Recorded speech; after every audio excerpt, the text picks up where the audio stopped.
Welcome, everybody. My name is Melissa Wenzel. I'm the Built Environment Sustainability Administrator at the Minnesota Pollution Control Agency. I am excited to have everybody here today. We do have a great turnout and we have a lot to cover today. First of all, can somebody give me a thumbs up if they can see my presentation slides, Minnesota Built Environment Meeting? Excellent, great. I'm really excited for the lineup of speakers today, and so we're going to jump right in. And of course, one of the very first things we do is introduce one another, make people feel welcome, give folks a chance to share where they're coming from. And because we have so many people, particularly on today's meeting, we won't obviously have a chance to go around the room for introductions, but you are welcome to introduce yourself into chat.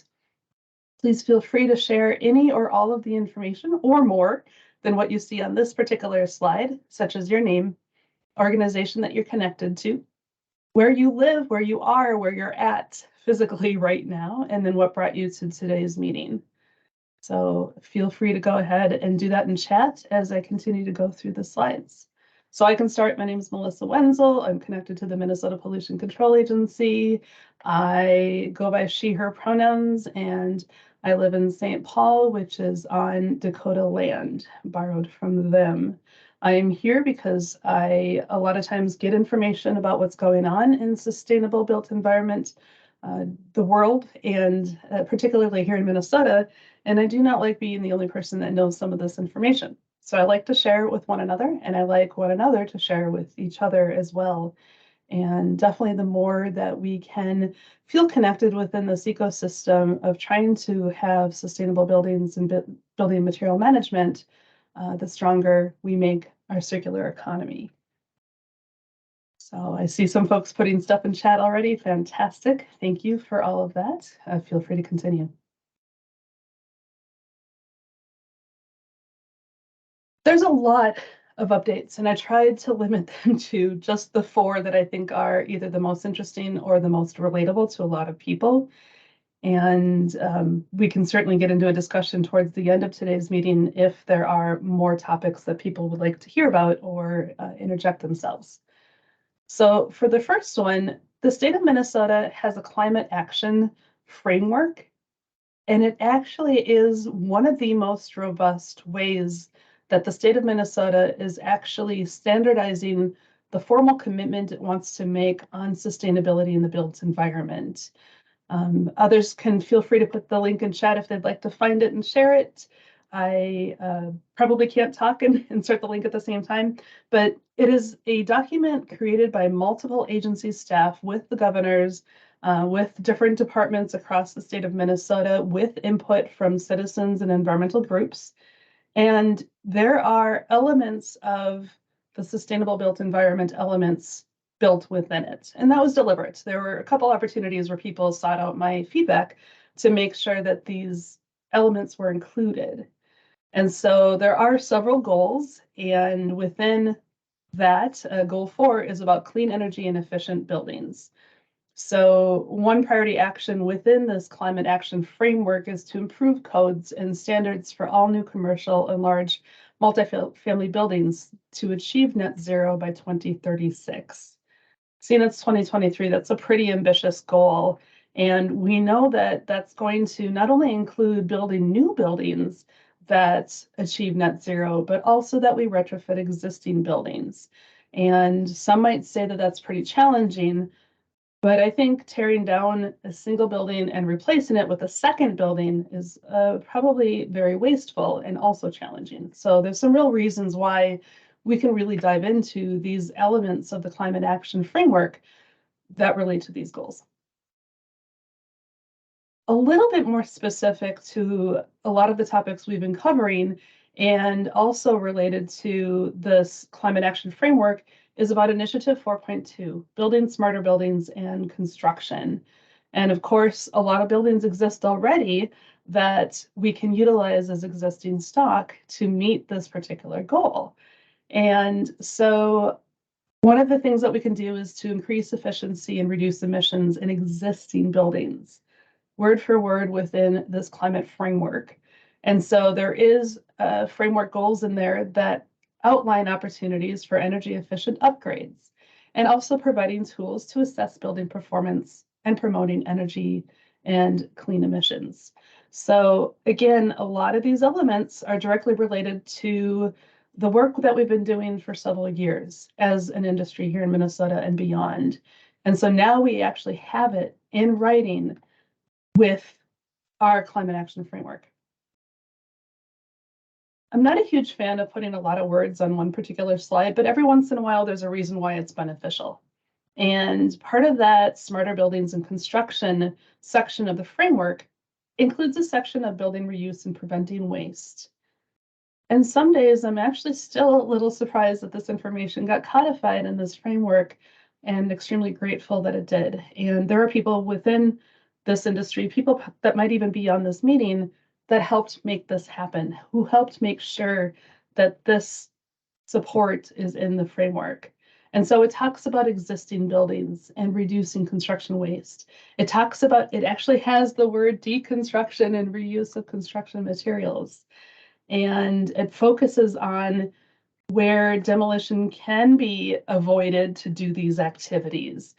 In the case where demolition cannot be avoided, there's still the potential for deconstruction reuse of materials. We do know that the closer you can get to the source of the material, the likelihood increases that that material can get reused. There's elements related to incentives, research and development for incorporating building materials into other buildings and providing financial support incentives, et cetera, to make sure that those things happen. And also it does end with, in this section, expanding the use of material conservation and waste management plans.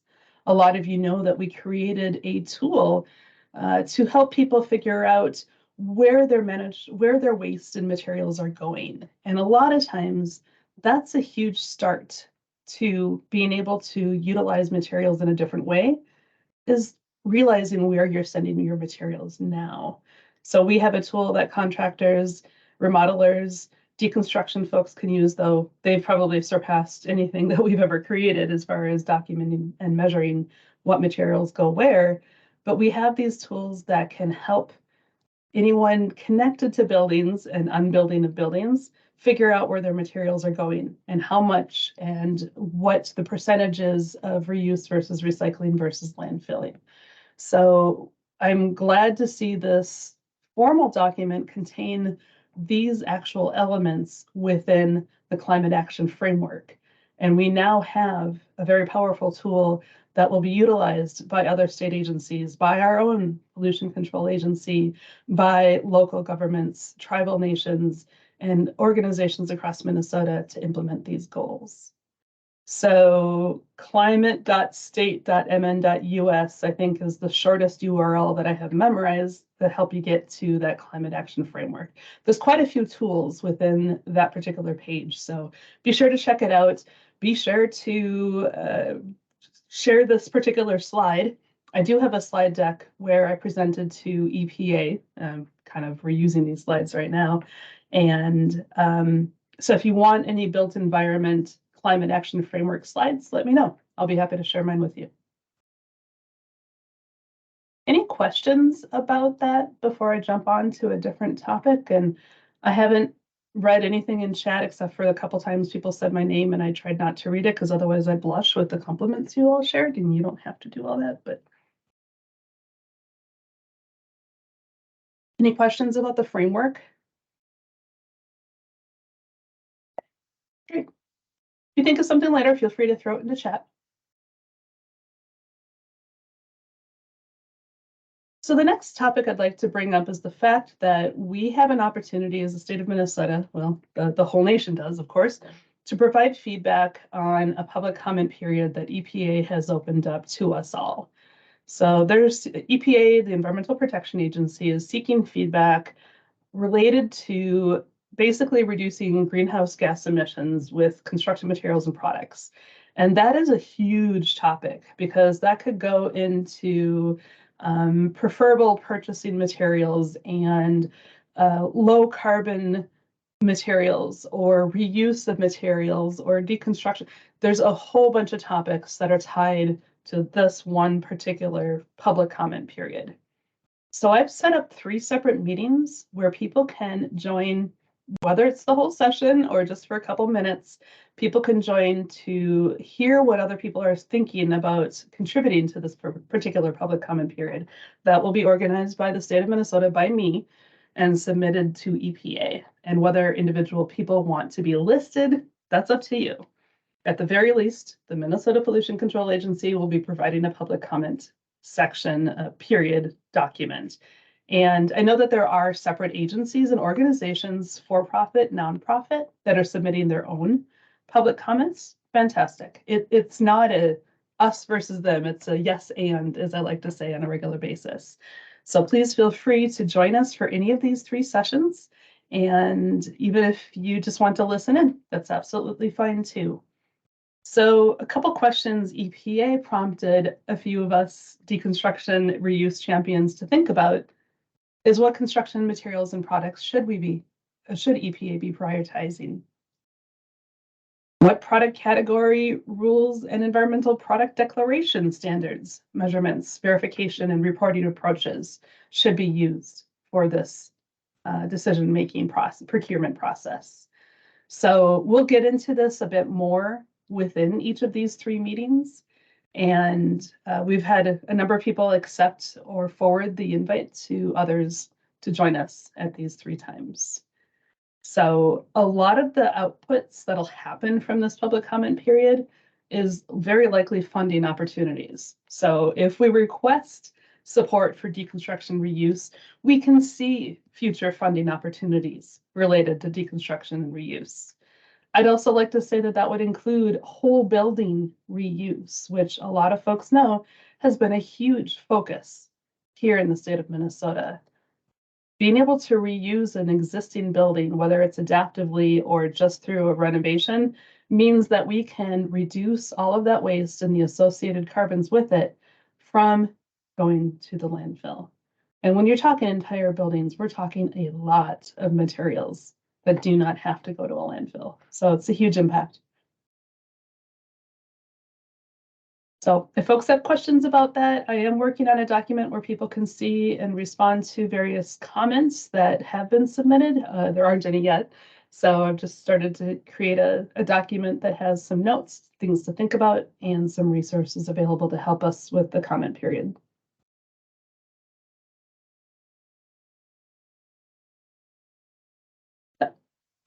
Speaking of funding,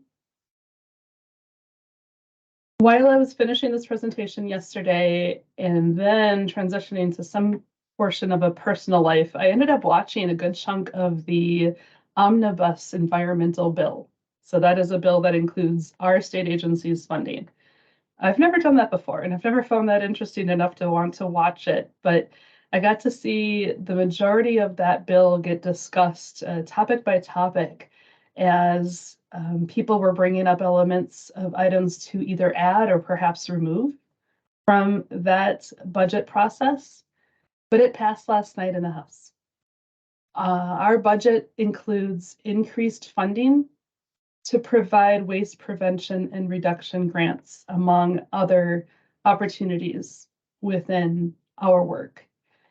And so that means if it passes the Senate, it'll get signed by Governor Walz, and that it will actually allow for grants and loans, $1 million per year for 2 years for sustainable building material management.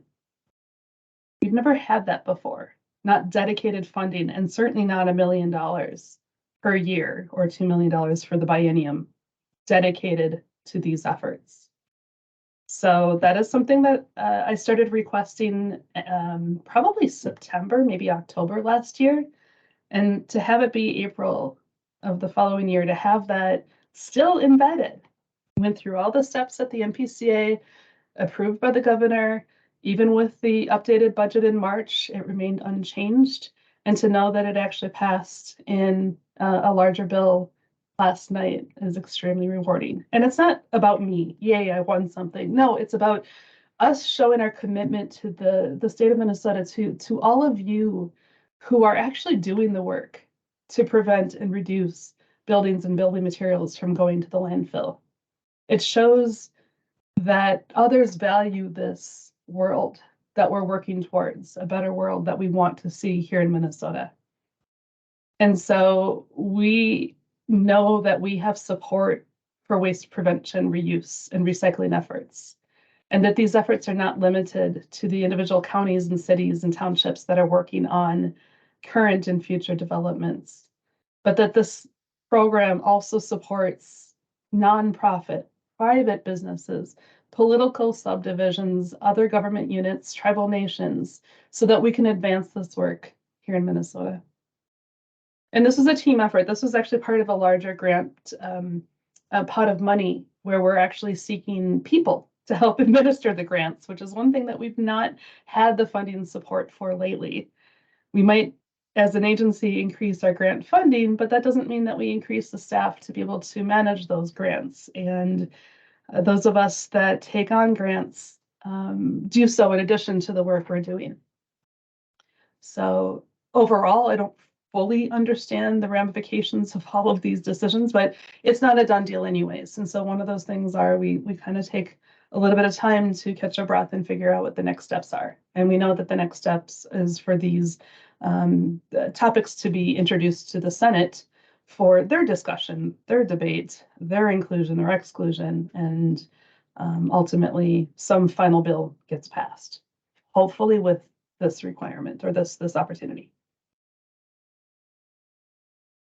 The second thing is that within our division at the Pollution Control Agency, we have had $119,000 dedicated to topic-specific environmental assistance grants. And a lot of them have been for generic reuse or for food waste, wasted food opportunities, or other specific topics. And we tried to include an element related to the built environment this last year. And it was kind of an add-on to the reuse grants opportunities, and we didn't quite get the specificity of the projects that ranked high enough to be awarded a grant. So there is a potential for us to have dedicated environmental assistance grants for sustainable built environment efforts. That could be looking like non-metro counties offering a deconstruction funding opportunity. And so they can offer grants to their residents and commercial business owners, or like the three counties do in the metro. It maybe could include startup funds to have a reuse center. We could use the funding for deconstruction training across the entire state. There's a lot of opportunities for something like this. And right now, I'm hearing that there's internal support for us to dedicate this $119,000 for the sustainable built environment. So do know that when I can and where I can, I will be seeking funding. Yes, exactly, Charlie. I was thinking about you when I just said that statement. So I was hoping you were on. I haven't written the grant application or what the process will look like because we don't have the funding. So things still have a process to go through. But it's one of those things that I want you to know that I support this effort statewide and that I want these opportunities to exist, and I know that funding is required to make that happen. So I'm going to continue to do what I can within my power, and feel kind of powerful these days, to reflect what I've been working with all of you on. And that means funding and other resources to make these opportunities a reality. So I'll continue to work for those opportunities, and we're going to have more training. We're going to have more funding. We're going to have more reuse centers. We're going to have less building materials going to landfills and have a much, much higher purpose in use, whether it's whole buildings or building materials. Okay, any questions about all of that, as that is quite a bit in a very little amount of time?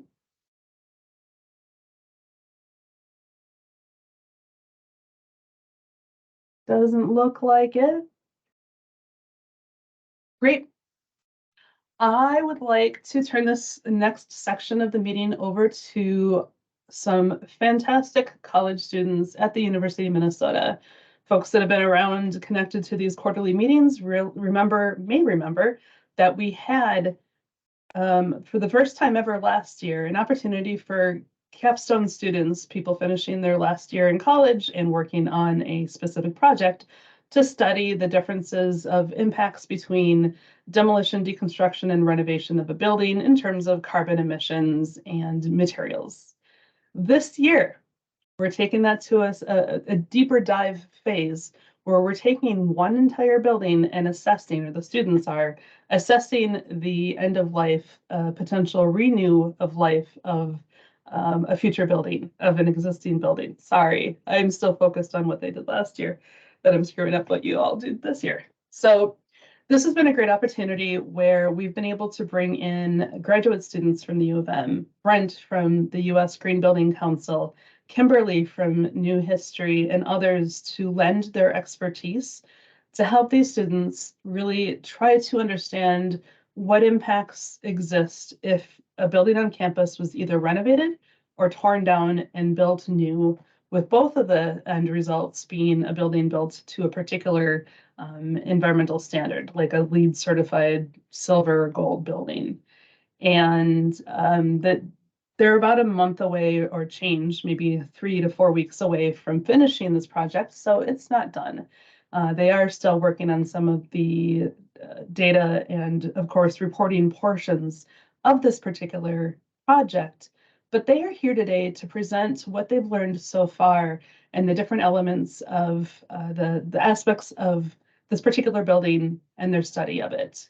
So please go easy on them because they are still working on this project and they are awesome people and they're also very interested in this topic. So that's 3 reasons to go easy on them. But this is not a typically it's not a tough crowd anyways. It's a very generous and supporting crowd, which is great because they're actually giving this presentation to their peers tomorrow and they have their formal presentation coming up later this spring. So may I please introduce Anna, Sierra, Evan, and I don't know if Kyle's on, but if Kyle, you're on too, Kyle from the University of Minnesota Sustainable Systems Management Program. Thanks for that introduction, Melissa. Yeah, like she said, we'll just do some brief introductions here. I'm Evan Wacker. I'm a senior studying Sustainable Systems Management at the University of Minnesota, specializing in corporate sustainability systems. I'll pass it to. Yeah, I'm Kyle Young. I am also a Sustainable Systems Management major at the U, and I'm also in the corporate sustainability track.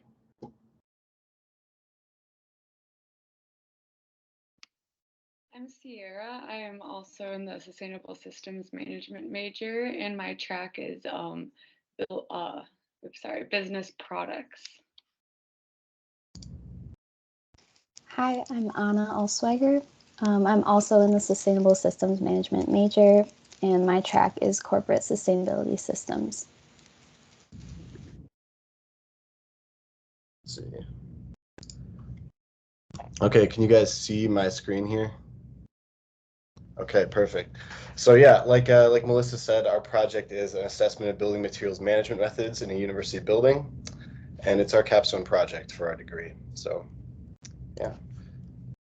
So diving right in, we have a few driving factors for the reason why we decided to roll with this for our project. In higher education buildings, we see them being built to last a really long time. They've got a lot of permanent-esque features such as, grand marble, granite, concrete, structures in them. Over time, as buildings get old, this leads to issues with inefficiency. A lot of times stakeholders have problems with the aesthetics of how the buildings look. And because they're built so, sturdily, we've got issues with, a lot of waste comes out of these. Oftentimes people make the decision to actually demolish these instead of find maybe a simpler solution that's more environmentally friendly. The impacts of this obviously are that you end up using a lot of new virgin materials. You add excess embodied carbon to the building's life cycle. In terms of like climate change, this greatly contributes to global warming impact. And given our situation with recent UN reports, we don't really have time to do focus on these solutions that aren't necessarily the most effective. And there's alternatives that are available that are quicker and cheaper and that accelerate change faster. So The goals of our project in addressing these issues were to create a framework for analysis that decision makers can use in making end-of-life decisions for these buildings. Use that framework then to conduct a case study on our chosen building, Green Hall, and make a recommendation as an example, and then use these findings to educate decision makers on how they can make an impact and how they can use our model to help them in actually making those decisions. So a little bit on the building. Green Hall was constructed almost a century ago. It underwent renovations in the 1980s to add some expansions onto it and refurbish the building. That was about 50 years ago now, so it's looking at it's becoming a little bit more inefficient. Those aesthetics pieces aren't there anymore. We can see in the potential future of like maybe 10 years they're going to want to do something with this building, and the fact that it already had a renovation expansion also was interesting to us.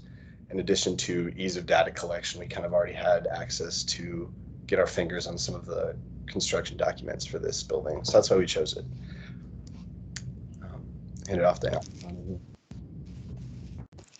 We have analyzed two different end-of-life options for Green Hall. The first option is a renovation and expansion. So for this, we assumed that this would entail a 15% square footage increase to the building with the expansion, and that the building would be updated to meet LEED Gold standards. The second option calls for demolition of the existing building and constructing a brand new building in its place. This option would also entail a 15% square footage increase and meet LEED Gold standards. We also assume that this new building would be powered by renewable energy.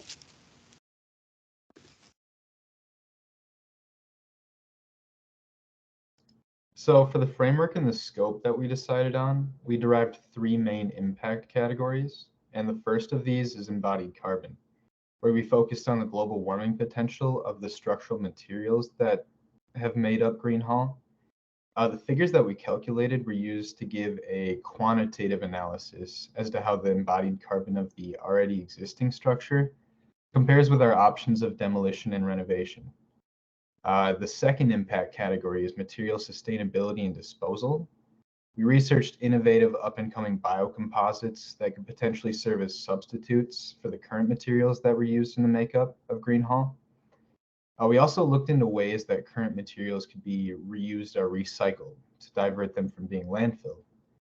And lastly, we looked into project financing to assess the various costs and investments surrounding demolishing and creating a new building versus renovating it.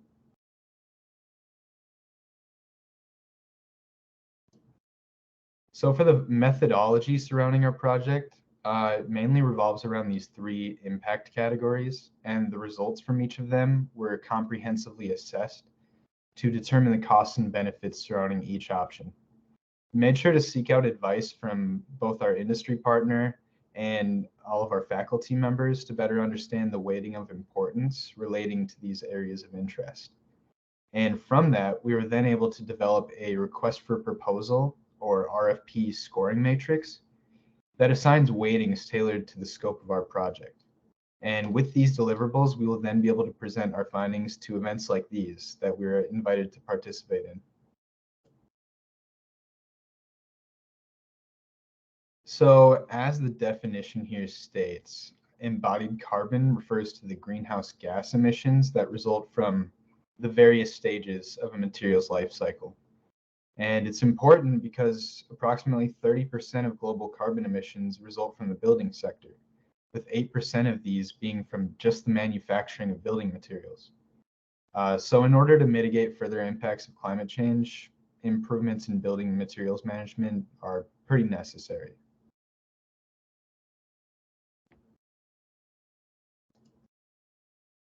So when calculating the embodied carbon figures for Green Hall's current state and for both our options of demolition and renovation, we had to use a multitude of sources of information as well as tools. Firstly, we were given the blueprints from the original construction of Green Hall in 1937. We used these blueprints to calculate the material makeup for the three main materials used in the structure of the building, which hold the greatest amount of embodied carbon. These three materials are brick, steel, and concrete. So we first calculated the volume in cubic yards of concrete based on the joists, the beams, and the floor slabs in the building. And then we calculated the mass in tons of steel based on the amount of rebar that was used. And lastly, we calculated the square footage of the exterior of the building, and we subtracted the square footage of the windows to assess the amount of brick used. Of course, these three components, they don't make up the entirety of the building's carbon footprint, but we felt that doing these calculations would give us the most accurate assessment of embodied carbon for the allotted time we were given throughout the semester. And next, knowing the amount of materials that were used, we could then plug those figures into the Kaleidoscope Embodied Carbon Building LCA tool. And then along with that, we could also use global warming potential figures for lesser known materials from peer-reviewed articles to convert our findings into metric tons of carbon dioxide equivalent emissions. And in order for us to be confident with these calculations and results, we needed some form of quality control throughout each process. Luckily, we had a plethora of faculty members and other credible people provided to us that we were able to reach out to fact check our figures and our methodology. And also, being that we didn't have any prior experience with reading construction documents, we were able to meet with the faculty director of the construction management program here at the U, and we were able to get several structural engineering lessons, which were really helpful. With all that being said, the purpose of the data we collected was to provide baseline embodied carbon figures that we could then relate and use to create emission figures for both of our options of demolition and new construction versus renovation and addition. And the global warming potential of each option will have the greatest weighting in our final recommendation.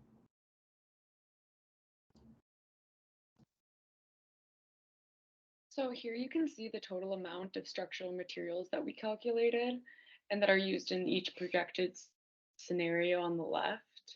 Also, you can see the amount of structural materials in Green Hall as it stands today. To put these numbers in a little perspective, the existing structure has about 2 cargo ships weight of concrete, 2 Statue of Liberties of brick, and a fire truck's weight of steel. And while it's a little silly of these comparisons, we really don't think about the amount of materials that go into buildings we are in like every day. So I thought that was kind of interesting. For the new building, these material numbers are doubled to account for the waste from the demolishment and the new materials that will have to be used. And while we will be recycling some of the materials, such as the brick in our new building, we still need these doubled amounts to complete the project. So we decided to add the 15% square footage increase to the renovation as well as the new building after demolition, as we can kind of operate under the assumption that the building needs additional space, whether this is a larger entryway, facade, or green roof, depending on the preference of the stakeholders. We also decided to use Ferroc, which is a concrete substitution, a sustainable concrete substitution for the renovation scenario, as it proved to be feasible for new building ventures. So we did not use Ferroc for the new building after demolition because this material is still new. It's pretty expensive. It requires specialty labor. And this is also a university building that has to follow a lot more rules as far as materials go. Another assumption that we made in lieu of our time constraint is that the material estimates for the new building construction will take an identical amount of material plus the 15% expansion. Even though this is an old building, we can assume the same practices will be used today. In this table, you can see the total amount of embodied carbon for each building scenario. We were able to take these material estimates and find the metrics for the global warming potential per metric ton of each material from the various peer-reviewed articles that Kyle mentioned before, with the baseline amount of embodied carbon being around 1,300 metric tons. You can see that the renovation will only add 12 tons to the total embodied carbon of this project. So even with the expansion, the global warming potential of Ferroc is actually negative 0.05. And this is because Ferroc is carbon negative. So this absorbs more CO2 than it creates. So this is unlike concrete, which is actually produces about a ton of greenhouse gas causing carbon for every ton that is produced. So the use of ferroc in this renovation projection is key to its lowered embodied carbon amount, as you can see there. It'll offset the landfill and production emissions from this project. You can see the drastic difference from the carbon in the renovation and the demolition in the new building. And this accounts for all the materials that'll have to go into landfill. To put these numbers in perspective again, the total embodied carbon for the existing and renovation is equivalent to the total embodied carbon in about 27 homes. So we can double this number for the total embodied carbon from the demolishment and building a new building. So one thing to be aware of is that these numbers would be very much higher if we were to include yearly emissions, interior materials, fixtures like doors and windows. So this is due to our time constraint again, but these numbers give an excellent estimate of all the skeletal materials which make up the building structure, as well as a majority of the building's embodied carbon.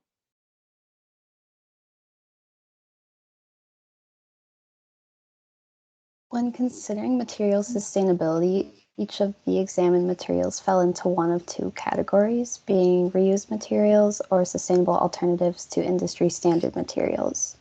We also analyzed waste volumes, or the amount that goes to landfills for each material in each scenario. Regarding feasibility, factors considered include market availability, cost, and location of the project. Assumptions made regarding material sustainability and disposal include the amount of materials used through our calculations, as Sierra and Kyle mentioned. So from our research, we determined that the best materials for Green Hall, regardless of which path is taken, include ferroc in place of concrete and using recycled bricks. These materials can be used in both situations, as they would be used for any new aspect, whether it be in a brand new building or in the new addition. Regarding feasibility, both ferroc and recycled bricks are commercially available and are functional in Minnesota's climate. Recycled bricks tend to be less costly than new bricks. Ferroc is more costly than cement usually, but it is a favorable investment considering it has a lower maintenance cost, is lighter in weight, and is 5 times stronger than concrete. On top of that, ferroc has a much lower environmental impact than concrete due to the fact that it is composed almost completely of recycled materials, and it actually absorbs carbon dioxide, whereas concrete is notorious for being for having a really significant negative environmental impact.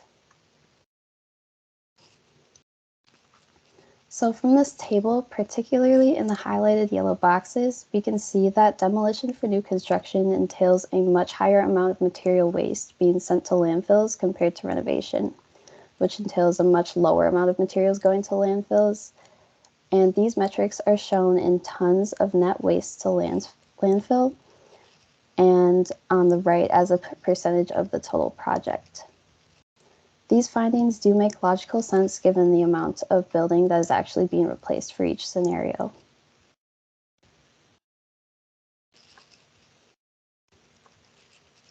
Next slide, please. Thank you. So through our research, there were various other materials that were examined that were not actually feasible for Green Hall, but would be feasible for other similar projects. So these include hempcrete and reclaimed wood. Hempcrete is a phenomenal building material in that it is carbon negative, but it can't serve as a structural aspect of a building. So with that, hempcrete would be useful for renovation of a non-structural aspect of a building in a similar or even a smaller project. Reclaimed wood is also a phenomenal building material, but it would not be applicable for this project just due to the fact that we are focusing on the structural aspects of the building. Okay, so in terms of project financing, we had a few different focus areas that we wanted to really get a good estimate on. The first one was return on investment, and we did this in a couple ways. The first was using the EPA's model for the social cost of carbon associated with the embodied carbon of the total project, as well as returns from operational cost savings from upgrading these buildings to LEED Gold standards. The other area that we looked at was capital costs.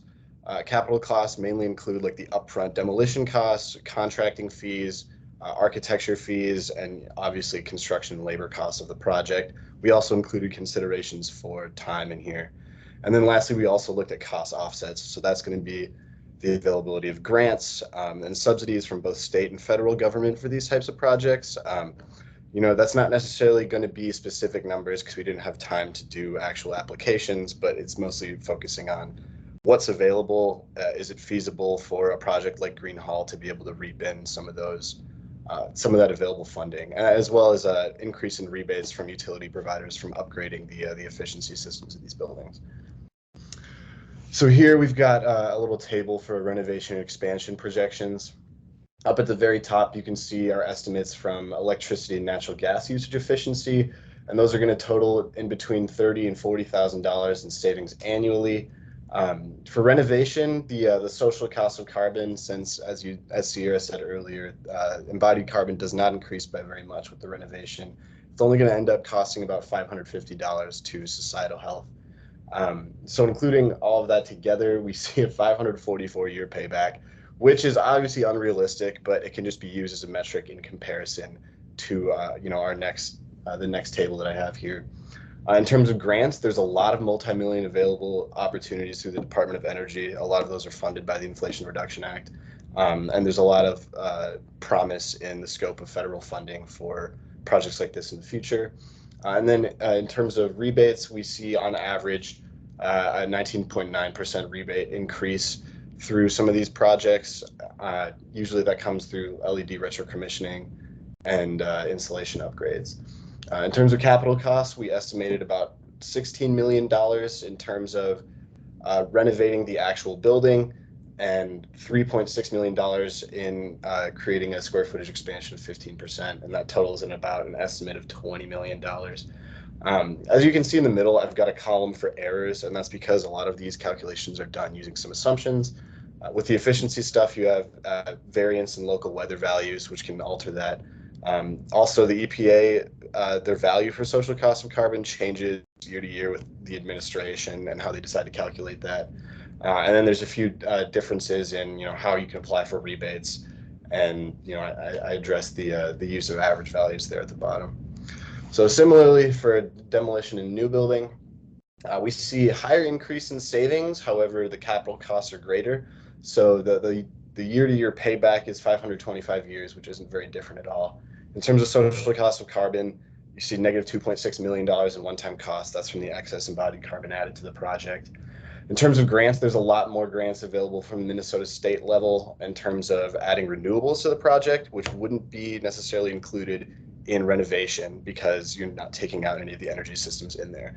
So there's more opportunity in that, but those aren't going to necessarily be on the same scale as the ones from the Department of Energy. We've seen an average of 9.9% rebate increase from upgrading and completely demolishing and rebuilding a building.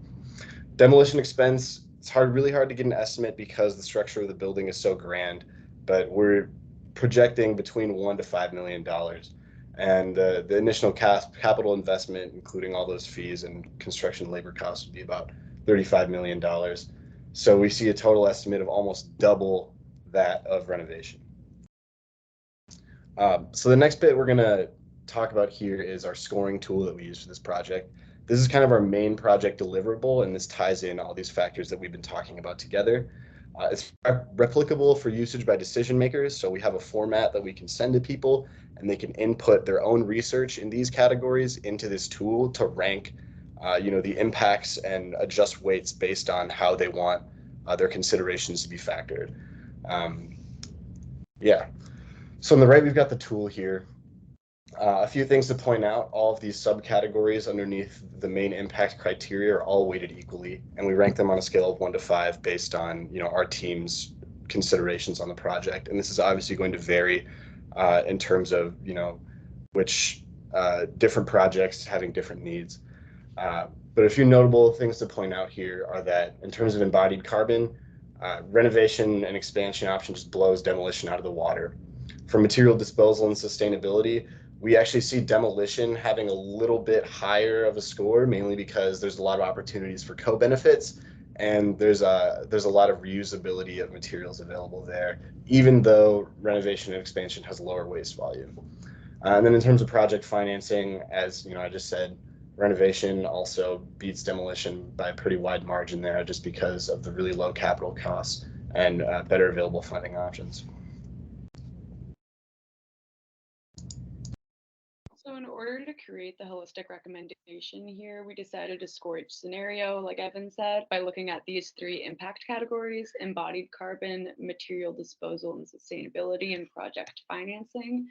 We decided to rate the embodied carbon of each scenario the highest at 50%, as this is the most important to our stakeholders. This is what our project is all about, showing the differences in embodied carbon, how sustainable each of these options are.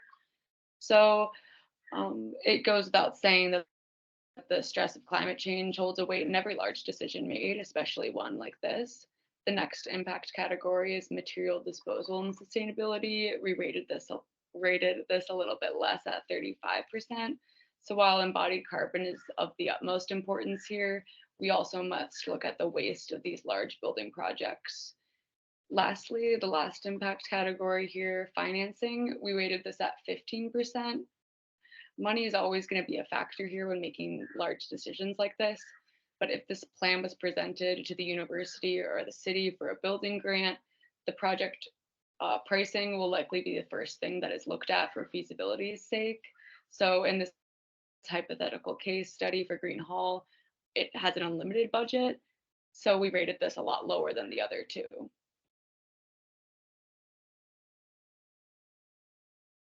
So the results here, based on our methods, we prefer and recommend building renovation and expansion because of its benefits that best serve our interest in terms of priority from all of the impact categories that we looked at.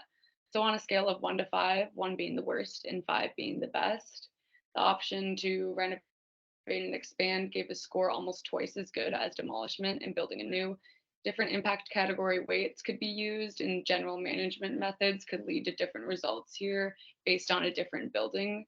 And we can all agree with this estimate. We predicted renovation would be the greenest with the lack of material wastes compared to demolition, as we saw in the tables previously.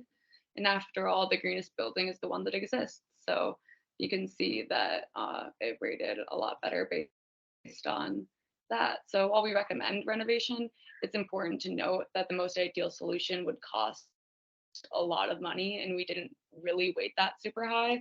So we got to keep that in mind. But still, I feel like, and our team as well, feels like this is a valid recommendation. And for another project, you could use this scoring tool to have a good basis for making a decision. We would like to give a special thanks to Melissa and the MPCA for partnering with us for this project. We've learned so much throughout this project and as we continue to work on it, and you have been such a delight to work with. And we would also like to thank our additional consultants that have provided us with so much help and support through this project. So with that, we would like to invite any questions that you all may have. I did see there were some in the chat. So how would one recycle ferric at the end of its functional life? That's a good question that I haven't seen any literature on yet, but I will definitely look into that more. And what about bonding materials such as mycelium with hemp instead of lime? We haven't looked into we've looked into using hemp with hempcrete, but I don't know much about mycelium, so I'll have to look into that more too.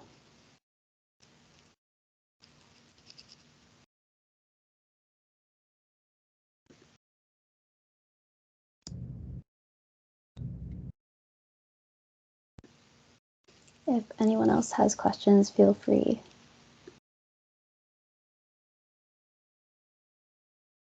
There was one question that came in What I saw was towards the beginning of the presentation, but it might have been left over from the things that I was bringing up. Paul, did you want to share a bit more about your question and where it was connected to?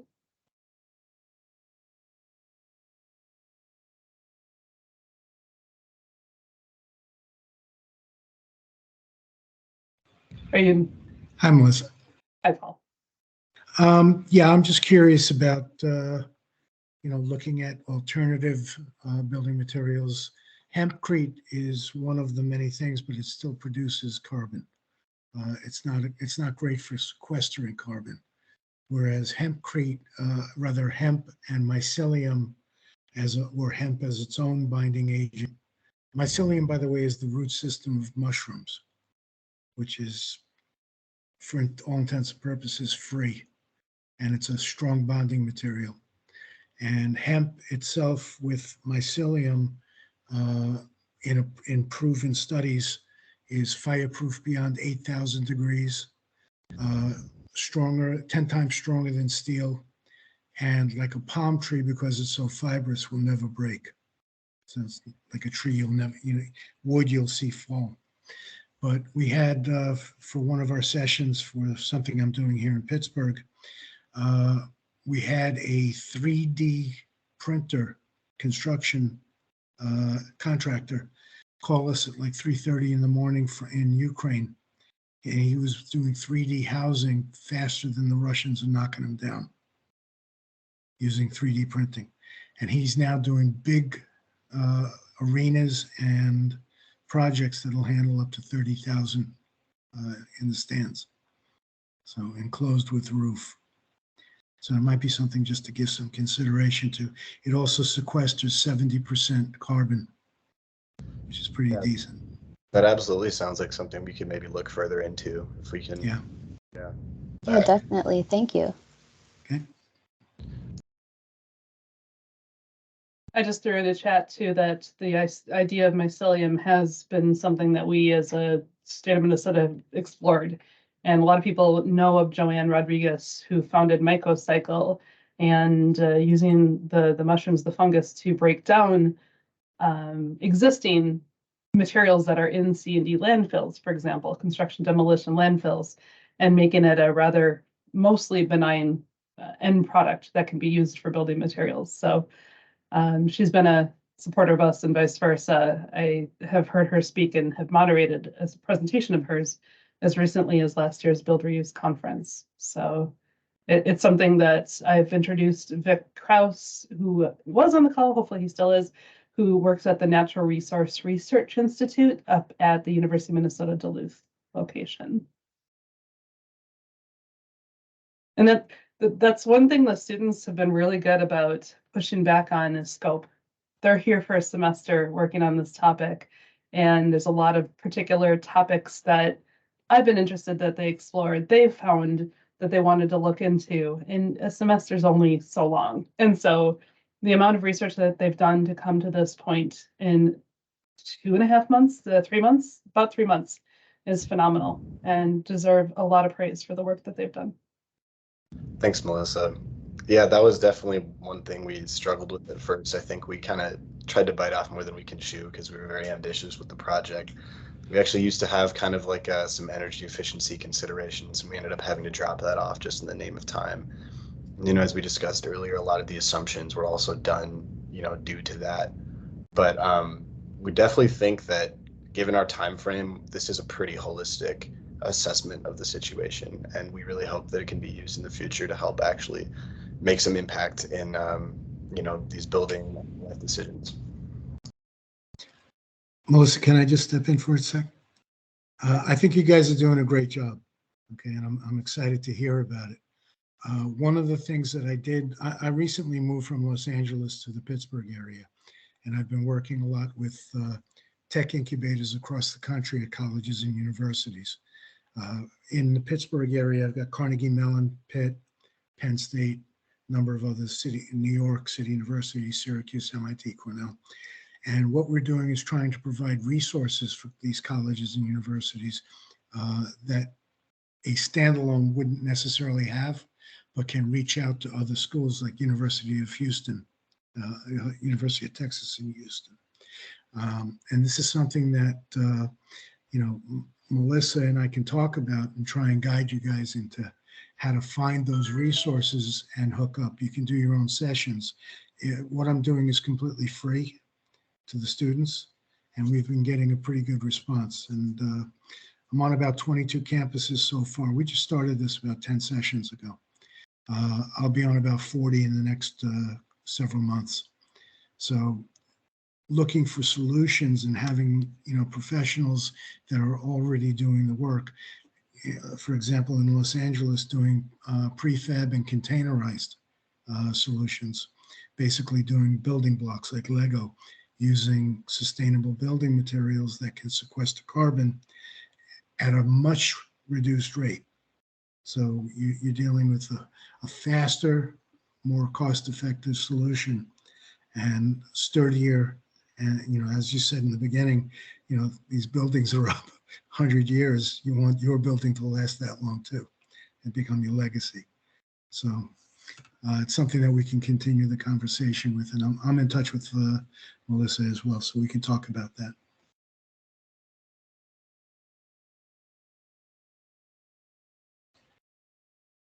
I also piped up with a question that Kathy had asked about whether or not this information be shared.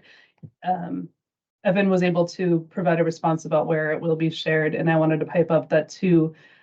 These developments have come across the table of those that are connected to the Sustainable Building Research Center at the University of Minnesota, and also for the sustainability director, who's also helped connect with these students in terms of providing the blueprints. And selfishly or professionally, selflessly, I will be utilizing a lot of this information with our own decision makers at the state of Minnesota's Department of Administration.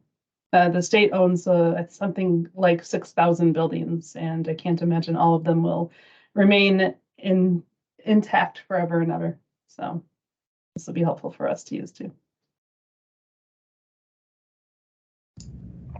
Right. Well, thank you all so much for the opportunity to come and speak here. We really appreciate being able to get out there and get our voices heard as people who are still students. So thanks to all of you. Yes, thank you. Let's give a virtual Thank you, round everyone. or series of applauses for these brilliant students. I keep telling them that the work that they're doing is going to be sharing such a legacy of information for so long. Heidi, do you have your hand raised, or you're just trying to give a high five? High five clap, okay? And I've seen Heidi do that before, so that's awesome. That's just great. So I'm gonna lower your hand, Heidi. Thank you all. Students, feel free to stick around because the next topic very much dovetails in the work that you've been doing, and that of course was deliberate. Laura, I don't know how we met or when we met or where we met, what event it was, but I have been very fascinated and very interested in some of the sustainable built environment efforts going around the nation, and including building preservation. And I know that we talk a lot about deconstruction and material reuse, but as stated in the last presentation that the students gave, some of the most sustainable buildings are the ones that were built, that are already built. And so I've had a chance to see some of the success stories that Emerald Built Environments has, and Laura and Sophia are going to share and talk about those successes right now. And you would like me to share your slides, I presume. Is that a safe presumption? You can, or I can do it. I don't know what makes it easier to advance. Just tell you to advance them if Yeah, you want to I'm do more than it. happy to. Sure, I'm more than happy to do it that way. Let's see here. So I'll tell you, you and I didn't meet directly. You met my colleagues at USGBC live in Minneapolis last year. And I think it was like a year ago. It's taken us to get ourselves together for this. But we're thrilled to be here. So It's just uploading right now. sure. That's right. And I've been able to catch a lot of your articles that I've shared fairly widely within our newsletter, within our audience, as it relates to some of the environmental justice or accessibility related topics too. Well, thank you for doing that.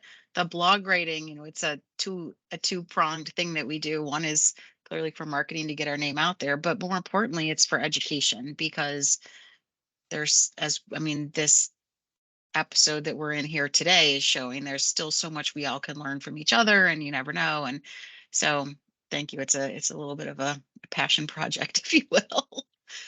But so should we dive in?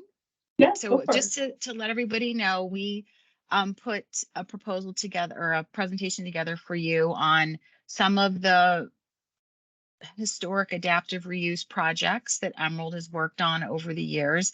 And Sophia and I are going to sort of ping back and forth to each other on what we're talking about here. And we're going to give you a little overview of the firm and stuff, just so that you can ground yourselves in what we're saying. But if you want to hop to the next one, just an overview of Emerald's. One of the things that I do want to say is, we are a B Corp certified company, and we're located in Cleveland, Ohio, and I think we're one of, at this point in time, maybe 20 certified B Corps in Ohio. And what it does for us as sustainability consultants, we wake up every day and we know that the work that we're doing is helping to address a sustainable environment, but it's not enough.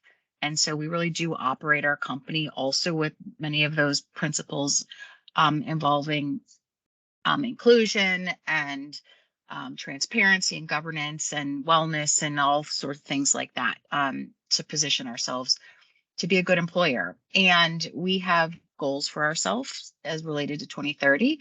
And we thought long and hard about how best to articulate that. And so we came up with the idea that by 2030, we will have enhanced 2030 sustainable environments, and we track it. So every time we get a new project, we add a building to the list. And so far we're up to 1479 towards that goal. So pretty exciting in the 15 years that we've been doing this work. So let's hop to the next slide. And just a little overview. One of the things that we do it's not one of the things.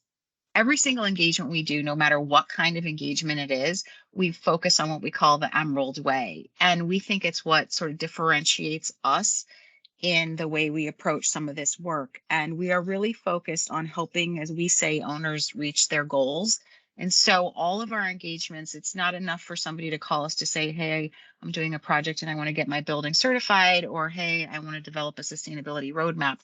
We work really carefully with all of our clients to figure out what it is that they need and make sure that they have the tools and the resources to get that done. That's listening and strategizing, lots of evaluating and planning. So the life cycle analysis that we just saw, something that Emerald does. I'll tell you that 3, 4, 5 years ago, no one talked about that. No one knew what it was, at least in our client base.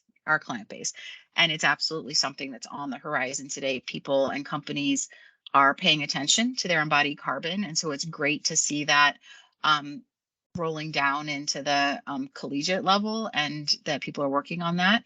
Implementation is building projects or doing the work, and testing and measuring can be anything from commissioning of buildings and their energy using systems, or just the ongoing measurement of metrics of sustainability that matter to organizations and buildings. So we'll go to the next one, just a quick snapshot of the team here at Emerald. We're not all in Cleveland, Ohio, but we're scattered around, and we are a combination of people with engineering and building science degrees, or people like me. And so Sophia has an electrical engineering degree.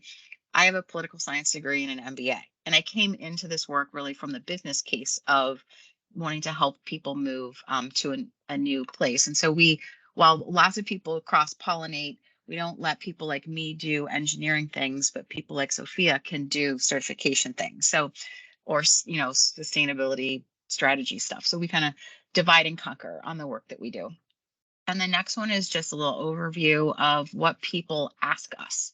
So when a lot of people don't know what a sustainability consultant is, what the company would do, or how to engage with us. And these are the types of questions that get floated by us. I'm not going to read them all to you, but it's been interesting. I'll say that as we've been doing this work for, like I said, 15 years collectively, the questions have changed. And we are getting many more questions about how do I reach carbon neutrality? How can I address my environmental impact? I really want a sustainability strategy that gets out of facilities and into the corporation or the organization, if it's a nonprofit or something else. And so it's really exciting to sort of see how it is evolving and helping like more, I would say, getting us to the next level. All right, so let's get into the meat. So I'll skip over some of these slides, not skip over them, but go a little quickly if you want to forward for me. Go to the next one. Yeah, why do we reuse buildings? And we just talked about this. We heard from the students, right? So we can just say, yes, we agree. It's from an ongoing energy use, they contribute a lot of energy use, therefore emissions productions from the sector. The next one just shows you the average life cycle of a building. And I think this data point was in that presentation as well. On average, it's 15% for the build of the building, 10% on the renovations, and the rest is in the operation. So if we aren't making these buildings sustainable with tight envelopes and the energy efficient systems, those emissions go up. So the opportunity is in reducing the emissions from buildings in operation, but we cannot avoid, or I should say, can't ignore the new construction and the major renovations as well. Go to the next one. And then one of the things I wanted to show is like a curious data point for me to see. We started doing this work, my partner and I collectively in 2008. And you see that from then to today, this is showing the data point of how much existing facility sort of renovation and upgrading is occurring. And while this isn't necessarily specific to historic or adaptive reuse, it is showing the fact that work is happening to address that large major emissions category, which is exciting. Okay, so now we're down to project examples. Sophia, we didn't organize ourselves, but why don't you do the ones that you've been a part of, and then we can, I don't have to talk the whole time. Okay, sure.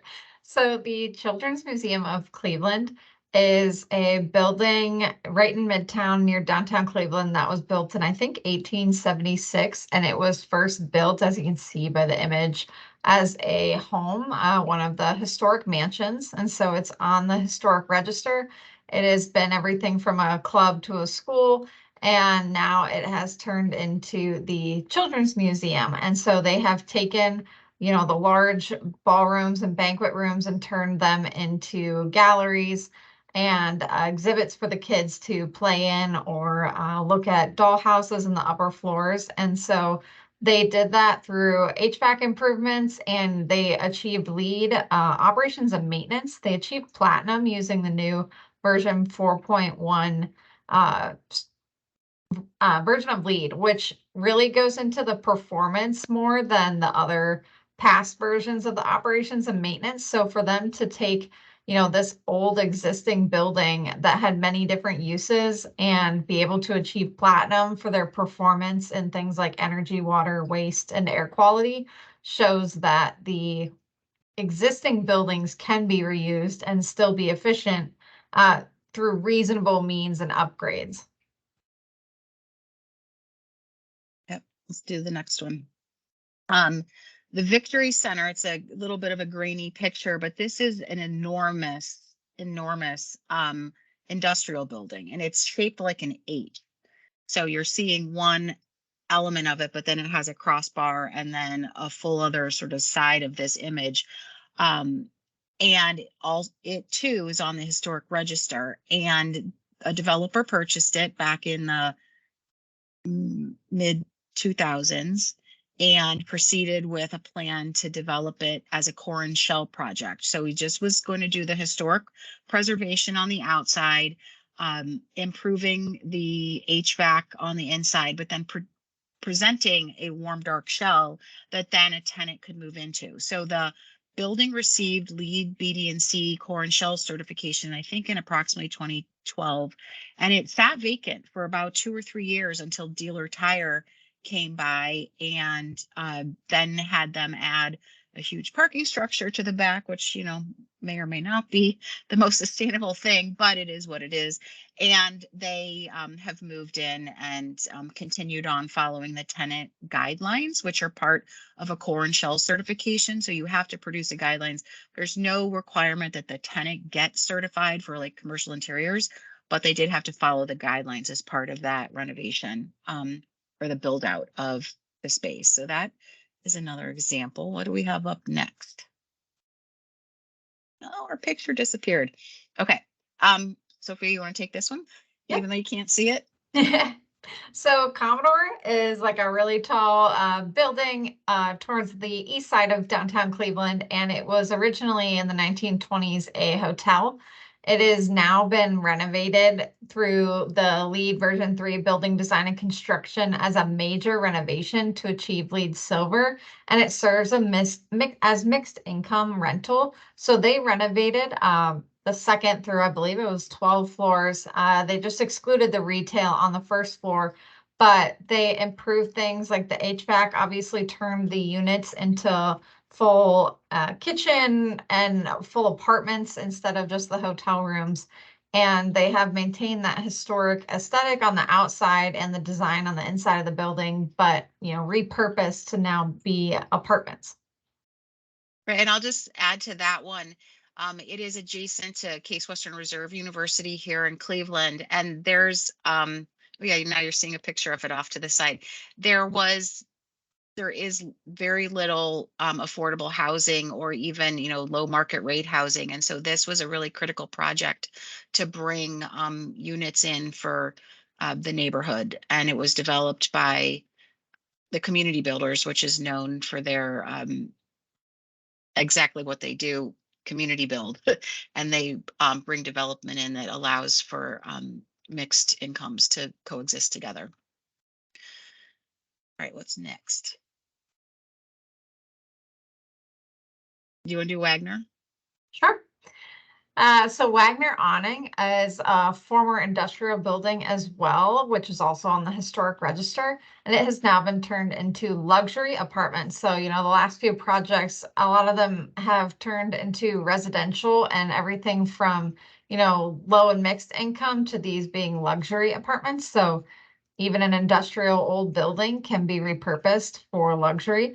And the sustainable community developers who are do a lot of work in Cleveland help to focus on the reuse of it and have high performance. And so they did not pursue LEED, but they used the Enterprise Green Community certification, which is also common in Cleveland, to help make sure that that high efficiency was achieved through the renovation.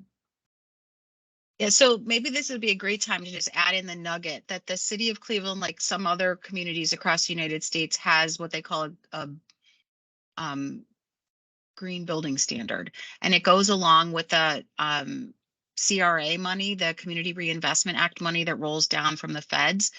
And so they, in order to get the tax abatement to redevelop a property, you have to comply with certain sustainable building standards. And one of them, one of the requirements is that you achieve LEED certification or Enterprise Green Community certification, or NGBS, the National Green Building Standard, for your project. And previously, renovations, because it's just a little bit more difficult, especially historic renovations, were given the pathway to comply with Enterprise, which Enterprise is really designed for low-income housing. And so if you don't have any affordable or low-income housing in your project, you can't achieve Enterprise Green Community certifications. But the city has dubbed organizations like ours, after we've gone through a vetting process, to serve as the verifiers that they achieve that certification. And so we work a little bit more as an audit framework to our clients in that space, where we're really focused on making them prove it out in their energy model and in their testing, and show us the documentation that would have been reviewed by EGC to get that certification. But by being flexible in that green building standard, they have helped some of these industrial buildings come back to life. They've created a financial structure that it works for the developers, to give them the opportunity to, put life back into these buildings and not let them just sit and go by the wayside. So that's Wagner Awning. They used to make awnings, so you can see from the front. You want to do this one too? So the Mako apartment is located right downtown Cleveland, and this was a former department store, also on the historic register. These are now luxury apartments. They're beautiful on the inside with really tall ceilings, and they really maintained a lot of the aesthetic of the outside because it is on the historic register. But they also use the path, like Laura was just describing, of complying with enterprise green communities. So they did not get certified through it, but we reviewed all their documentation as if it would have been submitted to certification. So they've maintained what the building was and how it looked, but the inside is now serving those luxury apartments right in the heart of downtown. And Mayflower Manor, I'll do this one, is in Akron. So not achieving the tax abatement, but receiving the low income housing tax credit money from the state of Ohio. And this one is a hotel, again, on the historic register, now repurposed as housing units for seniors. So right in the heart of downtown, that's an enormous building, right? Over 200 units of affordable living for seniors right in the middle of downtown Akron, which really helps with community redevelopment. And because it's low income housing, it had to get Enterprise Green Community certification, and it finished that up this year as it rolled off the production line. So then we go to Minneapolis. We did find projects. You had asked us if we have projects in Minnesota, and I said no, and Sophia said yes. Forgot. Sorry. So we have two examples here to tell you. So not all buildings, right, go under renovation. And for example, Oracle, which has a very large facility, is focused on Energy Star certification. And so what they are doing is taking their energy data and putting it into Energy Star Portfolio Manager and tracking their energy and water. It's both water and energy. And then maintaining the certification by having an engineer validate it. And sign off on the certification. The certification also requires basically energy audits to be kept up to date and on-site facility inspection, and that occurs on the regular from many of Oracle's buildings across the United States, not just in Minnesota. And then Sophia, you do the last one. So our new Morgan Stanley project is that we are working on their office in Edina. They are renovating through LEED interior design and construction and hoping to achieve LEED silver. And they're also pursuing Fitwel certification. So now Morgan Stanley has turned their focus not only from high efficiency and good performance of buildings as they're renovating throughout the US, but they are also looking at the sustainability for their occupants through the Fitwel certification. So that puts a little bit more emphasis on the wellness of the occupants, as well as the actual building itself and its maintainability. We tried to find a good picture of the building, and all we found was a ginormous snow pile. Yeah. We didn't think you needed to see more of that. Yeah, that's very fitting.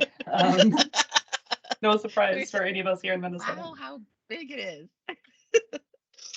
So then we have just a couple other slides and topics like concepts and tools for existing buildings. So not all of them are going to go under major renovation or new construction, but let's see, what did we put on our first slide in this section?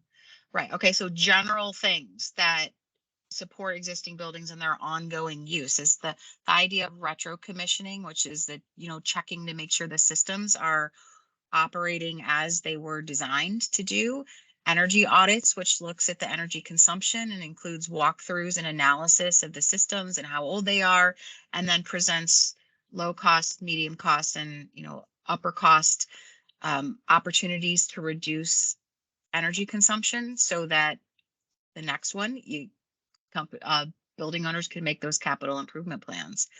Why don't you talk about this one, Sophia? Yep. So a new version 4.1 upgrade to the credit, I should say, for building design and construction, but the tools can really be used and have to do with the topic today of reuse, is for the interiors to be designed ahead of time for future reuse and flexibility. So this is not looking at what do we already have and what are we going to do now. This is planning before the construction or renovation even occurs, what's going to happen to the space after I'm done with it as a tenant and or a developer building the building for the first time. So that we kind of listed it the way the credit criteria is listed, but the options are essentially looking at the interior furniture and or the non-structural elements. So we want to be able to disassemble the non-structural walls, things like cubicles or modern day offices tend to have large glass panels to kind of make separate spaces, but how much of that can we design to be easily disassembled? Same with the ceilings. Let's say the next tenant comes in. These are actually pictures of our office. If the next tenant comes in, they would be able to pop out our ceiling tiles and maybe move the lights or the HVAC where they need it to be, run things like IT and wiring through the ceiling. And so because it's not it's able to be removed and modified, it'll be easier to reuse in the future. And the same goes for things like the workstation. So our office does not have the isolated individual offices along the whole outside wall. We have an open office work plan. And so our desk, even for ourselves as we grow, will continue to move and be readjusted so that we can continue to use the space that we have and not just have to continue finding new offices every time our company changes. And so LEED uses this as one credit, but the idea can be applied in general, even if for projects not pursuing LEED. How do you look forward and think about the future reuse in your current design and upgrades? Right. And I think second from last is the whole idea summarized in one sentence about take back programs, with the whole idea of the sustainable use of products, and as whether or not projects occur, or I mean, like to what extent they're occurring, having careful selection of the materials that go into the building, as we just learned through the LCA, does make a difference. And just like Sophia was talking about on the previous slide about the designing for flexibility and reuse, the whole idea of picking products that you can give back, furniture, carpet, etc., really does help reduce that product to landfill and does minimize the embodied carbon from its then reuse or remake. I think that summarizes us, and we just have the question slide. So thanks for having us.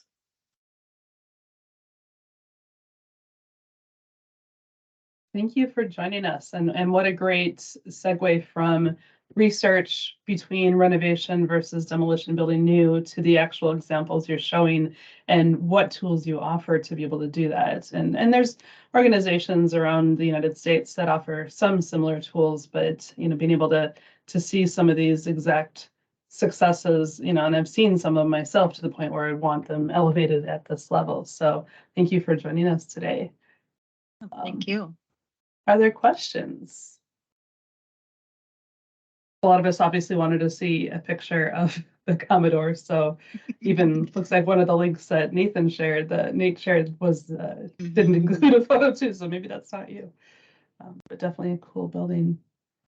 Yeah, and that building, when we walked through it before it was renovated, I mean, it just made me sad. It had been an apartment after the hotel before it was now apartments again, but the indoor air quality was horrid. And you could just you would be in the hallway and smelling last night's dinner and tomorrow's this, and it was just stale and yuck. And that's one of the things that by pursuing the building certification, they had to upgrade that ventilation system up to code and standards now. And even with the historic structure, they can't just pop holes in the exterior of the building to vent everything. So they had to put in interior ventilation systems to really help with that. But it's much healthier when you go through it. Looks like a question just popped up in chat. Do you find that more firms are moving in this direction? If yes, what are the primary motivations for this? So yes, but not, I mean, I don't think that people are running yet to the whole sustainable movement, but increasingly so. And I think there's three main factors, if I can remember, 1, 2, 3. Main factor number one is that the whole durability and protection of that asset, future, they call it future proofing, so that if there is a developer or a property owner and they have a bunch of buildings and they are out of date, not healthy, not resilient, they're not going to sell as much. They're not going to get as much value from that asset, either in the ongoing leasing of it or at a resale. The second thing is because customers are demanding it. So if it's a commercial office building and they want to tenant it out, many corporations now, like an Oracle or a Morgan Stanley, are saying only if you get your building LEED certified or you LEED certify my space. And so they're doing that. And then also the whole thing that many REITs, so the real estate investment trusts, are financial investments that other people are making into. And so as people are investing their dollars in real estate, they're demanding that these real estate firms understand their environmental footprint and address it.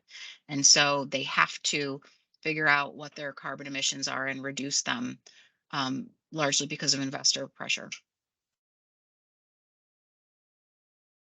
I shared a link kind of early in your presentation about how last fall, it was the day that I was presenting at some U of M architectural students, University of Minnesota, that the article came out where more commercial renovating is happening versus building new commercial buildings. And at the point of last year where there was obviously such a surplus of buildings, because of people permanently choosing to work from home or adapting a different type of work style, it made me fearful in a non-scientific way of that buildings were going to be torn down. And it was such a sense of even relief, but just a sense of hope that the trend of renovating buildings, at least for commercial architectural purposes, over demolishing, building new, or just even building new, gave me a sense of hope. And there's a lot of reasons that you've described very eloquently for that, and other reasons that the students, I think, outlined today too. So the trend is going up, which is good. It's good. I mean, unfortunately, there was a phase in our history where, in America specifically, where we were building pretty crappy buildings, and they're not going to last. So there is still going to be some demolition that has to occur because they didn't do the hard work in the beginning. But to the extent some of these beautiful historic structures and office buildings can be given another life by some intentional upkeep and then improvements, really does help. I think I heard in one webinar like a year and a half ago that the buildings that were not built great were at least cookie cutter built. And so there's a lot of supplies that we can harvest out of them for other cookie cutter buildings. And I know that doesn't, create a whole lot of warm fuzzies, but, at least take out the sheetrock, take off the roof and the outside walls, and you at least have a huge building stock and availability. So Right. finding new functions that aren't used post-COVID is going to be, yeah, I would agree with what Kyle added, finding new functions for commercial buildings. And I know it's been so trendy across the nation, probably around the world, to take places that had some alcohol content to the building, breweries or distilleries, and being able to repurpose them as housing of some sort. But we're starting to see a lot more types of buildings going into a new type of repurpose, adaptive reuse. So, John, do you want to share more? I think didn't know much about the Notre Dame rebuild. Do you want to? Yeah, that's like obviously the cathedral, and it didn't entirely burn down, but large portions of it did. So now they're showing kind of like how people of a certain job are going in with like Q-tips and they're wicking away some of like the fire that's stuck to certain walls, and they're making sure that like those walls are kept intact as best as possible. That way they don't really have to rebuild as much as they otherwise would. And the historical integrity of the building is kept intact as much as possible. So it's awesome. I want to also share tangent to that a bill that I've been following. And here in Minnesota, you know, we still see a decent number of tear downs, build new buildings, but South St. Paul, which is not too far from Minneapolis, St. Paul, for those outside of Minnesota, is a smaller town, a suburb to St. Paul, and they're building a new library. And when I heard that they're building a new library, I was one of many people who said, well, what are you going to do with the old 100 or so year old library? And they're almost 100 years old. Excuse me, it was built in 1927. So there's actually a bill still currently in effect that would study the repurposing of that building and what functions it could be used for. And I just think that that's such a leader opportunity to see where, you know, it takes money to study a large building and its repurposed potential, but to the point where they're introducing a bill to try to fund it. I have not been in it, but I don't live too far from it, so I should definitely check it out. Well, it's going to be around hopefully for another 100 years. So the fact that they are repurposing it, and there's still people within the city who think it's going to be torn down, and that might be a reason for them to message, but just normalizing the fact that people are studying the repurpose potential of buildings is something that I'm going to continue to kind of speak up for. And before I forget, because I clearly forgot to include it in my slide deck, Minnesota will be hosting myself and Rethos, Places Reimagined. We are co-hosting an adaptive reuse, repurposing of buildings, Green Stuff Cities workshop, open to anybody, primarily geared towards tribal nations and city sustainability leaders. But May 17th from 9 a.m. to 11 a.m. Central Time, there will be a couple guest speakers, talking about adaptive reuse of buildings. And one example includes in St. Cloud, an old bank turned into a children's museum. So we had the example, you said it was a mansion, a house at one point, turned into a children's museum. And so there's a lot of opportunity for people to learn about the various buildings that have been adaptively reused and what it took for that to happen. So I'll be sharing the link for this presentation, as well as other links that people have added throughout the chat, and I'll share a link for that as well. So we're just kind of finalizing the agenda at this point, so I apologize in advance for kind of still some roughness about the agenda, but at least you have a better sense of what it is if you've seen this link before. So today's been brought to you by All Things Building Reuse. Anybody have more questions for Laura and Sophia? Well, thank you both for dropping in. Thank you for a fantastic presentation and for all your wisdom and being willing to share with us your information. Well, folks, we're at that phase of our presentation where it's your turn. So it's not something where we always want to just be the ones speaking. And so get back to sharing my screen.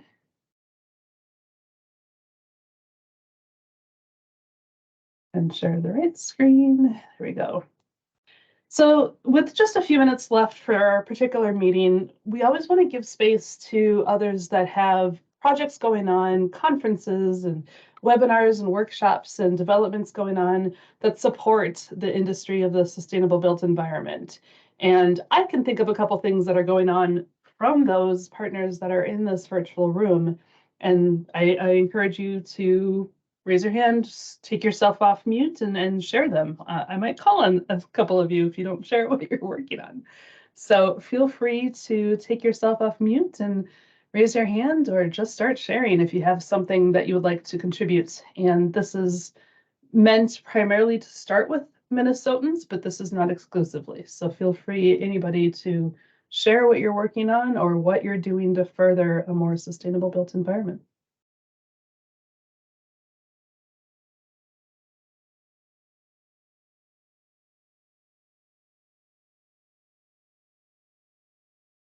Melissa, do you want to talk about where you got those photos from the beginning of your presentation? I can do that. I would be happy to do that once I stop sharing my slides. Margo, would you like to introduce yourself while I do that? Yeah, I'm Margot Ashmore, and I'm the deconstruction marketing person for Better Futures Minnesota. And we held a press event, which served to pretty much get a bunch of government officials together and some follow-on press. This was April 12th, and we had a house in Minnetonka that is about halfway through being deconstructed. And so it was good for visuals, and Melissa went crazy with her camera. And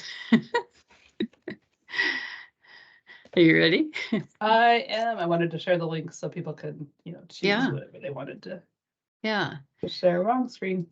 And Sorry so about that. as she has said, as long as MPCA gets credit for her photos, you're free to share them wherever you want to. Trying So to Better remember if I- Futures, go ahead. I was going to say, I don't remember if I have them in the right order, if this is like backwards to forward. So, and I tried to film some video too. Great.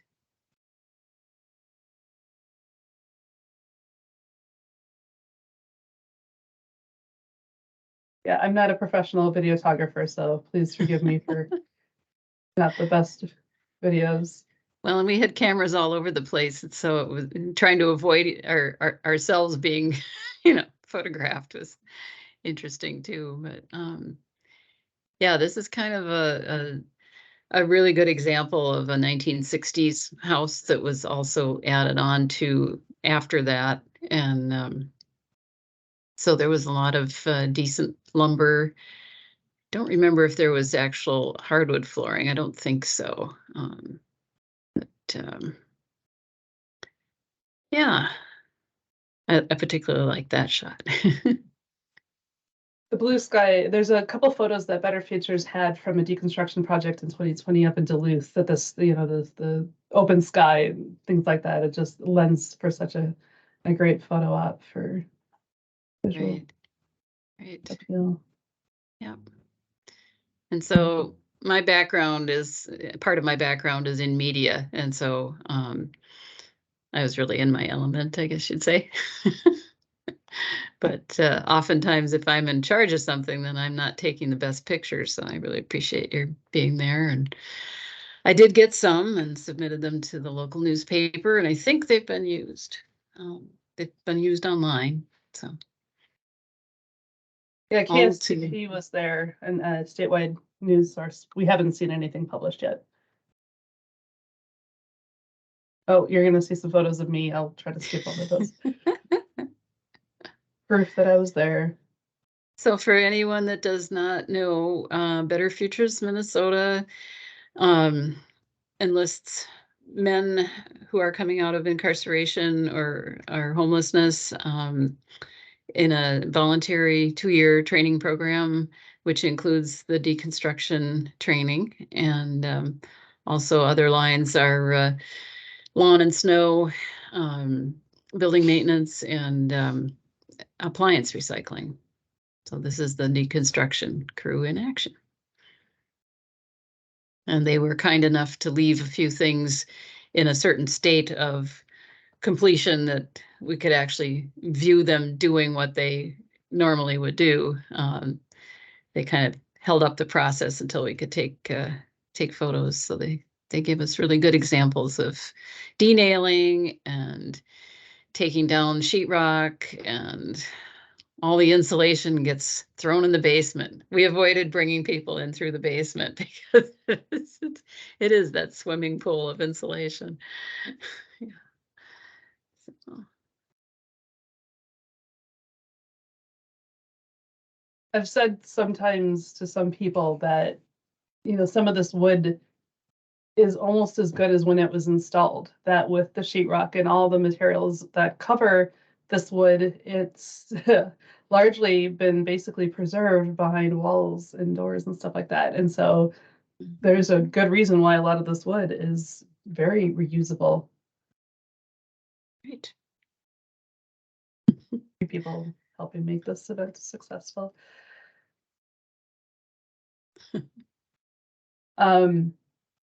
Tell me if this particular flooring was of value, or was it the wood underneath that they're trying to salvage? They were trying to salvage the wood underneath.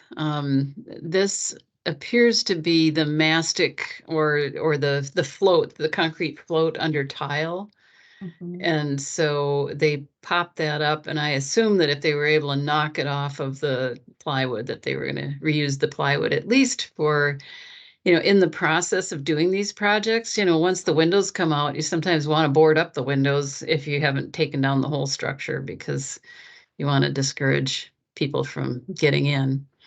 And so they use a lot of this type of thing for that, even if it can't be reused in other ways. So I think that's why they were taking up that material.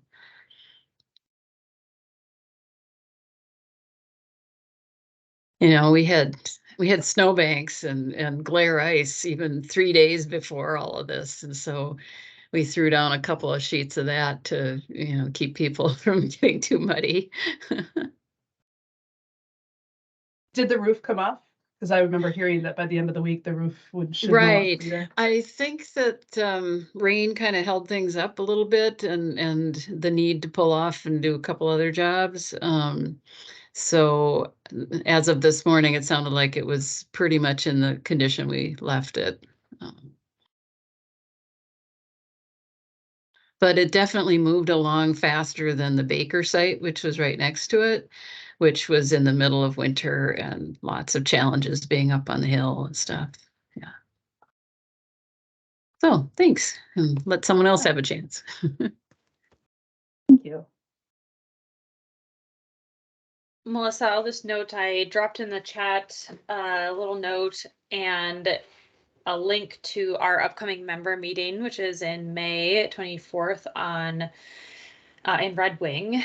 And the reason I mention it here is because we are touring a couple of different places, one of which is the Anderson Center, which is a historic building that was renovated, and the tour, unlike some of their other tours, will specifically focus on the reuse of the building and the repurpose of the building. So we'll be getting a tour from the facilities person.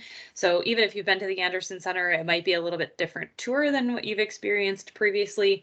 The day is a full day. If you want to join us down in Red Wing, you don't have to be a member. We're going to Minnesota State College to Southeast to tour the instrument repair program, which will be fun, and Red Wing Shoes to see about their factory manufacturing and the repair line, to think about how they look at design for repair and durability. But it'll end with the tour at the Anderson Center. That part does require a paid ticket because they charge for the tours. So that's why that's on there, but we'd love to have folks, and it should be a great day in Red Wing. I'm copying and pasting that so that I can add that. I am starting a From Our Friends section for our next newsletter. So thanks, you. Melissa. Yeah, of course. Did you want to plug the annual meeting conference? Well, it's very early, so October 4th, we just scheduled. Reuse Minnesota will have our conference. We'll hopefully be releasing our call for proposals very soon. So if folks are interested in submitting an idea, watch for that. I'm sure Melissa will share that as well, and she or others will. You'll see it various places, but yeah, we have that in October. The other quick thing I'll mention is this Friday, if anyone's interested in really just fun, brief 45-minute networking, we have our next virtual speed networking, which is fun. And tomorrow we also have a speaker series on business planning, which you don't have to be in the reuse space even to attend. So I'll drop both of those in the chat as well. For the annual conference, do you think you're going to have a session dedicated or a track dedicated to sustainable built environment like you did last year? We don't really do tracks. We had several sessions that were. We're looking through kind of what the feedback was from last year. We had lots of things that we had to not focus on last year, so trying to think about, how we balance out what we look at. So I'm sure there'll be at least one session. I think, yeah, like I said, we don't do tracks, so there wouldn't. Sure. I don't know how many sessions, but there will most likely be at least one. So. Sounds good. Olivia, I can gather take a guess on what you might want to speak about. And I support it because I was going to bring it up if you didn't. Okay, great. Yeah, just wanted to let everyone know that Hennepin County is hosting our first ever salvage crawl this May. So from May 1st through 31st, folks who visit our 13 participating retailers, you don't have to get to all 13, but the more you visit, the greater chance you have of winning one of 5 prizes. And we would love help spreading the word about Salvage Crawl. We have a media kit with newsletter and social media posts and photos that folks can use and customize themselves, or just take it straight from the media kit. So I'm posting a link to our website. It also has an interactive map of all the different retailer locations. You can click on, get information, their website, contact, etc. So yeah, the goal of the event is to support the building material reuse retailers, as well as encourage folks to get out and explore those shops and incorporate used building materials into their projects. If there are any questions, feel free to reach out. I'll also pop my email in the chat. Thank you. One thing I asked Olivia when she kind of gave me an update about this concept when we were in person for the deconstruction project in Minnetonka was whether or not there's some sort of behind the scenes information if others wanted to create something like this for their county or city. Could they do so not only with just the media kit, but what it took to create something like this? And that was something that Olivia had indicated there was a potential for. So.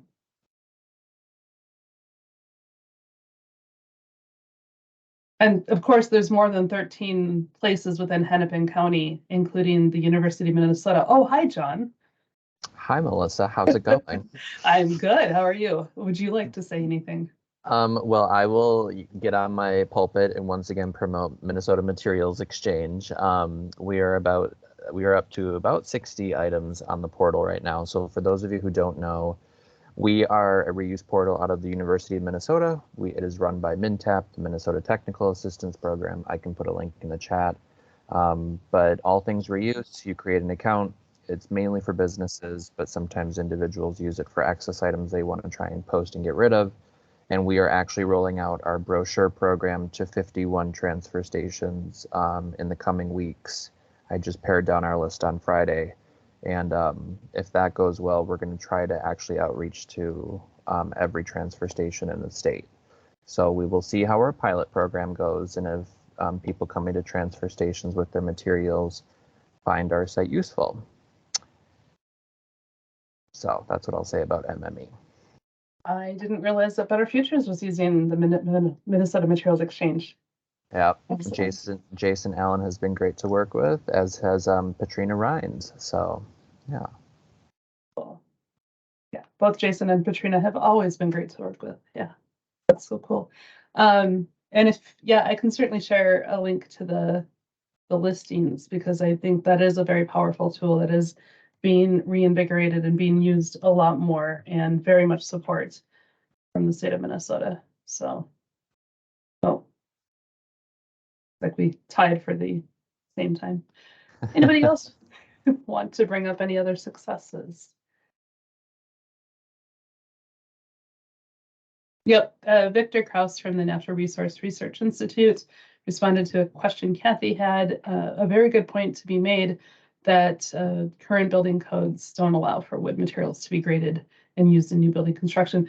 There's been other states that have been able to address those particular issues, and it is something that is sort of on a virtual checklist, so to speak, here in Minnesota for us to address that. There's obviously a lot of other things that we're working on right now simultaneously. So if we were to get more staff, that could be something that would be a more current priority, but has not been so far.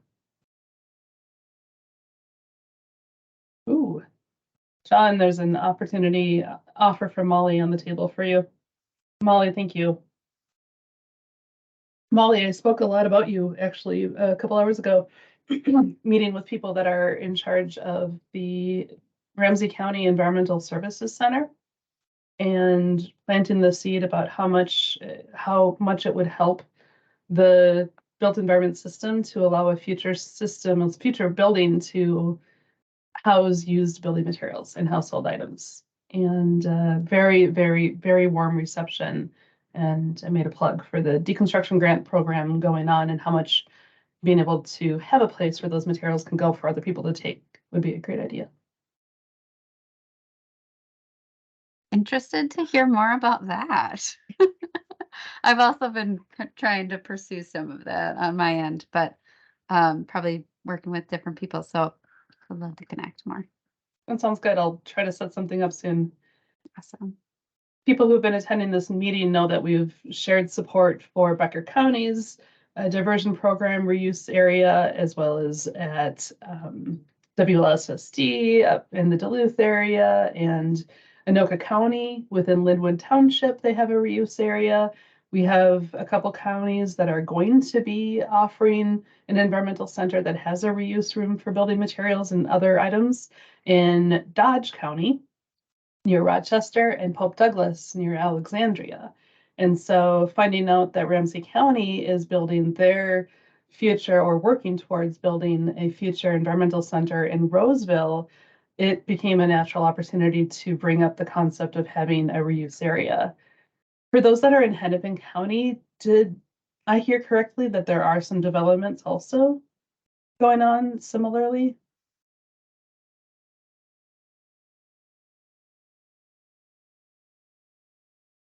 We have some actions in our zero waste plan, but for Hennepin, I don't think specifically at Okay, this. okay.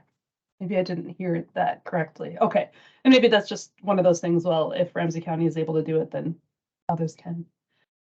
Natalie will even allow people who live in Wisconsin to provide updates if they're, if they would like. Good to see you. Am I not a Natalie. legacy Minnesotan? Come on. You no. are always, yes. I appreciate it.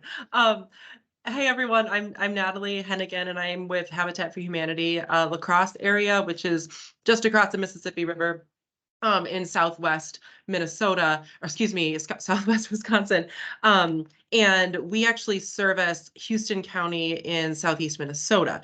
And I wanted to share two success stories because our location of Habitat actually offers salvage and deconstruction services. We operate using the same Habitat model of volunteer crews led by a paid staff person to go out and salvage materials from homes and buildings. And we have a couple of projects that just happened or are happening in Houston County. One was in the city of La Crescent, where a city-owned building was about to be demolished. And they actually called us up and asked us to salvage materials from this like 1890s house that all go back to our Habitat Restore, which of course then proceeds fund building of affordable housing and rehabbing affordable housing in our service region. And this week, currently, we have a project, a reclaim project, where we are deconstructing a like 120-year-old barn in Caledonia, Minnesota. So I could share some photo. You can go to our Facebook page, go follow us on Facebook, and see some photos that we posted recently. It's this like gorgeous old barn with beautiful old growth wood that, again, we're reselling here at the Restore, and people have been kind of going wild over. So I wanted to share because it's a unique program within the Habitat system, and I am have lots of history in the Twin Cities building reuse world, but would love to connect with others in this sort of new realm, and especially talking about doing these projects in greater Minnesota and rural communities. So where there's lots of opportunity. So thanks for letting me share some really great stuff happening down in this part of the world. Yeah, I was trying to find that video, and I know I have it in an email, but if you wanted to share that, go ahead. It was featured in our newsletter. We send out a monthly newsletter. The next one will go out sometime next week. And so you can catch last month's newsletter, plus I believe the highlights of those stories, the one that had already existed, had already occurred, and sign up to receive updates if you don't already by clicking on the link, reading the newsletter, and there's a place on the right where you can add your email address if you don't get it already. Well, folks, we are very much at the end of 2 solid, great hours of sharing, listening, hearing, and learning from one another. And you are always welcome, regardless if you live in Minnesota or even southwestern Wisconsin. anywhere in the world, you are welcome to join us for these quarterly meetings. And I keep promising that one of them is going to contain a majority or an entire meeting dedicated to networking, because I think the Reuse Minnesota model of networking has been extremely successful, something I participate in, but I'd love to open up that opportunity for us as well. So stay tuned for that. Of course, there's a lot of other updates that go on that I think I want to keep as a primary focus when possible. So maybe just schedule something aside and at a different time. Thanks everybody for joining us. Thanks Jackie from DOT for joining us. Sheila from Canada. I'm pretending to wave to the Vancouver area, even though I think I just waved to Florida or something. But thank you all for joining us, and we'll see you next quarter. Thanks. Bye.